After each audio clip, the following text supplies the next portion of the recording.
بسم اللہ الرحمن الرحیم۔ السلام علیکم، میں ہوں ماشاءاللہ اور آپ دیکھ رہے ہیں میرا یوٹیوب چینل۔ ناظرین، ہم میں سے 80% لوگ یہی کہتے ہیں کہ سفر کے مہینے میں شادی نہیں کرنی چاہیے۔ اگر اس میں شادی کر دی جائے تو وہ شادی کامیاب شادی نہیں رہتی، اور اگر شادی کامیاب ہو جائے تو اولاد نہیں ہوتی، اور اگر اولاد ہو جائے تو وہ اولاد نیک نہیں ہوتی۔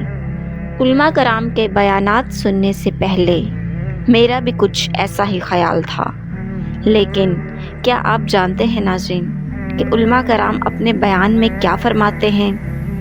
علماء کرام فرماتے ہیں کہ مولا علی شیر خدا اور حضرت فاطمہ کی شادی ماہ سفر کے مہینے میں ہوئی، اور ایسی کامیاب شادی پوری کائنات میں نہ کسی کی ہے، اور نہ روز قیامت تک ایسی کامیاب شادی ہوگی، اور حضرت حسن اور حسین جیسی اولاد نہ پوری کائنات میں کسی کی ہے اور نہ ہوگی۔ تو ناظرین، یہ فلسفہ غلط ہے کہ سفر کے مہینے میں کی جانے والی شادیاں کبھی کامیاب نہیں ہوتی۔